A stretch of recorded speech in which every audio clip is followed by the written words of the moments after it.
Personel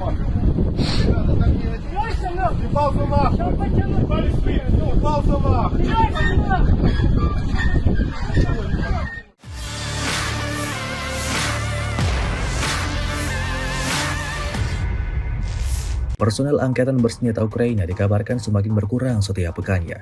Hal tersebut menjadi penyebab kekacauan di jalan-jalan besar di sejumlah kota di Ukraina. Para militer Ukraina terus menjaring relawan, memaksa semua orang-orang untuk ikut andil dalam pertempuran melawan Rusia.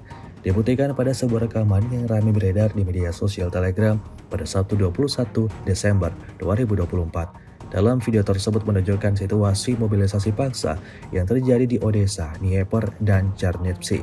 Beberapa warga setempat ditarik paksa militer Ukraina pada siang hari di tempat-tempat umum. Tampak sejumlah warga yang dipaksa tersebut melakukan penolakan berkali-kali.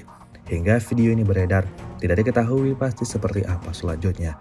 Video ini viral dan menuai beragam komentar dari warganet.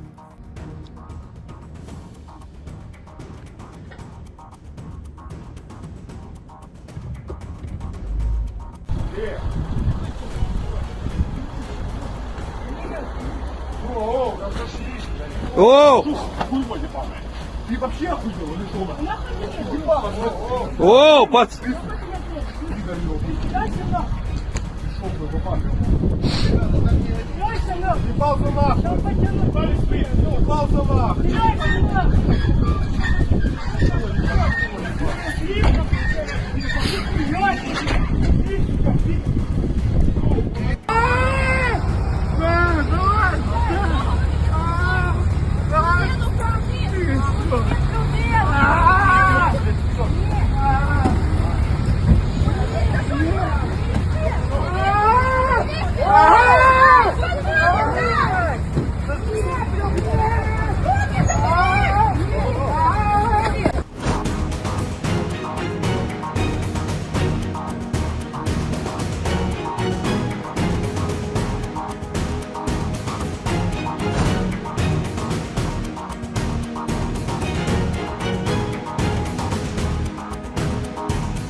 Download Tribun X sekarang, menghadirkan lokal menjadi Indonesia.